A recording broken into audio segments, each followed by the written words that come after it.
Synthesis में compound sentence बनाने की विधि पर चर्चा हो रही है।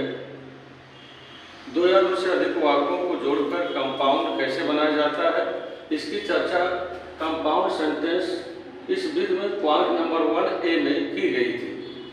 आज हम चर्चा फिर कर रहे हैं कि क्युमुलेटिव कंजंक्शन से जोड़कर कंपाउंड सेंटेंस कैसे बनाया जाता है। पॉइंट 1A में चर्चा हुई थी, पॉइंट 1A में, कि जब दोनों वाक्यों के सब्जेक्ट कॉमन हो और प्रेडिकेट अलग अलग हो, लेकिन दोनों कार्यों में धनात्मक संबंध हो, तो उसको and as well as, not only but also या बोथ एंड से जोड़ते हैं तो वह कंपाउंड बनता है। आज पॉइंट 1B में हम देखेंगे कि जब दोनों वाक्यों का सब्जेक्ट, पहले वाक्य का सब्जेक्ट और पहले वाक्य का सब्जेक्ट और बी का रूप, पहले वाक्य का सब्जेक्ट और बी का रूप इजामाबाद में होता है। तो जब दोनों वाक्यों में सब्जेक्ट और बी का रूप, पहले वाक्य का और सब्जेक्ट बी का रूप दूसरे वाक्य का, जब दोनों वाक्यों का सब्जेक्ट और दोनों वाक्यों के बी का रूप ये दोनों कॉमन हो, क्या हो? कॉमन हो, यानी जो सब्जेक्ट यहाँ है वही सब्जेक्ट यहाँ होगा, जो बी का रूप यहाँ दिया होगा वही बी का रूप यहाँ दिया होगा। अगर दोनों वाक्यों का सब्जेक्ट और बी का रूप कॉमन है तो दोनों वाक्यों का ऑब्जेक्ट अलग अलग होगा। दोनों वाक्यों का ऑब्जेक्ट क्या होगा? अलग होगा, यानी अनकॉमन। तो जब दोनों वाक्यों का सब्जेक्ट प्लस बी का रूप, सब्जेक्ट और बी का रूप कॉमन हो, लेकिन दोनों वाक्यों का ऑब्जेक्ट अलग अलग हो, भिन्न भिन्न हो, तो उसे भी क्युमुलेटिव कंजंक्शन से जोड़ते हैं, यानी एंड से as well as, not only but also और बोथ एंड से जोड़ते हैं तो वाक्य कंपाउंड बनता है। अब देखते हैं कि हर वाक्य में सब्जेक्ट होता है, वर्ब होता है। यहाँ वर्ब में बी का रूप हो आएगा, बी का रूप। अब बी का रूप आप देखते हैं तो इधर सब्जेक्ट बचेगा, इधर ऑब्जेक्ट बचेगा। ये पहला वाक्य हुआ। हर वाक्य में सब्जेक्ट होगा, वर्ब होगा, यहाँ वर्ब में बी का रूप आएगा, और इसके बाद जो बचेगा वो ऑब्जेक्ट होगा। ये दूसरा वाक्य है।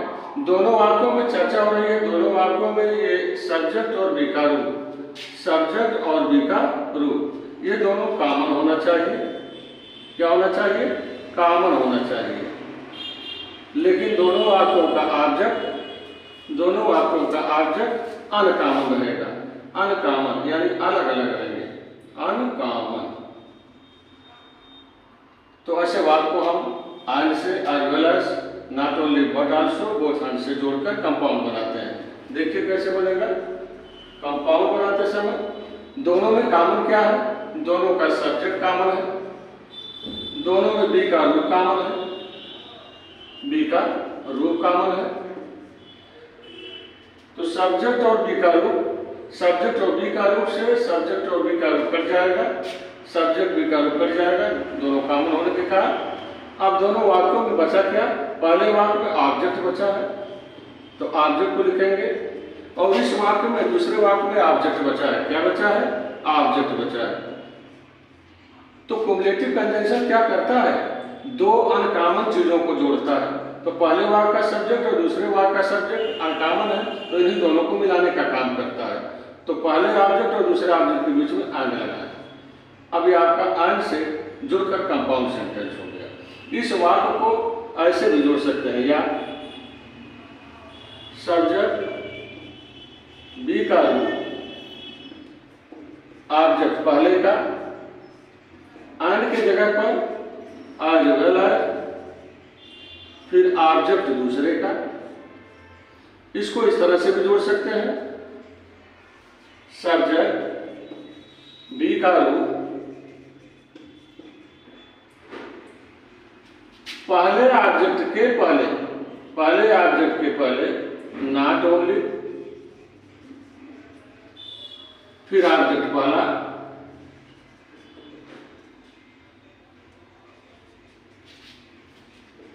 नॉट ओनली का जोड़ीदार है बट आल्सो,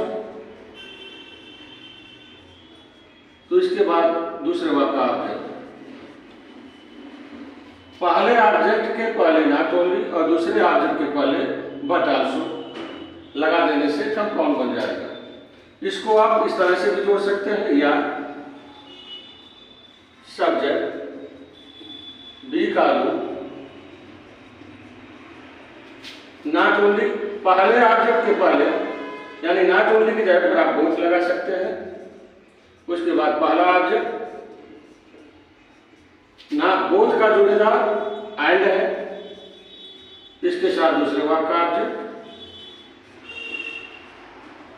पहले ऑब्जेक्ट के पहले बोथ और दूसरे ऑब्जेक्ट के पहले एंड लगा देने से कंपाउंड बन जाता है।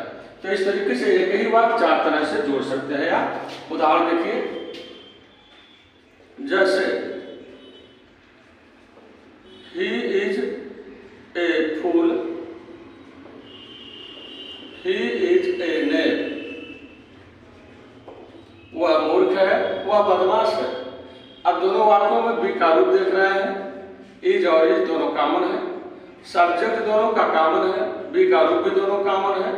तो ये सब्जेक्ट और बी का रूप, सब्जेक्ट और बी का रूप, ये दोनों कॉमन हुए। लेकिन दोनों वाक्यों का जो ऑब्जेक्ट है, यहाँ फूल है या नेम है, दोनों अनकॉमन है। हाँ, ऑब्जेक्ट का कोई आर्टिकल अगर कॉमन है, अगर वह आर्टिकल ऑब्जेक्ट में आया है तो उसको हम कॉमन नहीं लेते। ऑब्जेक्ट का हिस्सा ऑब्जेक्ट में आए हुए किसी आर्टिकल का कॉमन हम नहीं लेते, भले वो जैसे हो। तो यहाँ नाउन से मतलब होता है। तो यहाँ पर आप देख रहे हैं कि यहाँ पर हीज और हीज दोनों वाक्यों में ये कॉमन है, लेकिन दोनों के ऑब्जेक्ट क्या है, अलग अलग है। ये अलग अलग है, अनकॉमन है। और दोनों का सब्जेक्ट क्या है, दोनों का सब्जेक्ट और बी का रूप कॉमन है। तो सब्जेक्ट और बी का रूप दोनों में कॉमन है। तो कंपाउंड बनाते समय आप कॉमन लीजिए ही इज। अब ही से ही कर जाएगा। अब पहला ऑब्जेक्ट क्या बचा, ए फूल, और दूसरे ऑब्जेक्ट, यहाँ दूसरा ऑब्जेक्ट क्या है, ए नेम। अब इन्हीं दोनों अनकॉमन ऑब्जेक्ट को हम किससे जोड़ते हैं, एंड से। तो हो गया he is a fool and a name. क्या हो गया, ए नेम। अब आप ध्यान रखें, एंड की जगह पर और आप लिख सकते हैं ही इज ए फूल, एंड की जगह पर आज वेल आए, फिर दूसरा object a name.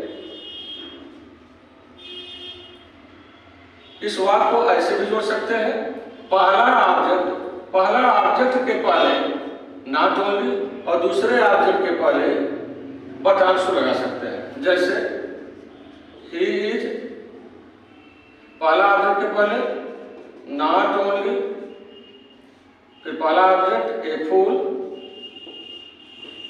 Not only का जोड़ीदार है बट आल्सो, फिर दूसरा ऑब्जेक्ट रखेंगे ए नेम। तो हो गया he is not only a फूल बट आल्सो ए नेम। इसको ऐसे भी जोड़ सकते हैं, ही इज, पहला ऑब्जेक्ट के पहले बोथ, फिर पहला ऑब्जेक्ट ए फूल, बोथ का जोड़ीदार है एंड, इसके साथ दूसरा ऑब्जेक्ट ए नेम। तो आपका कंपाउंड बन गया he is both a fool and a name.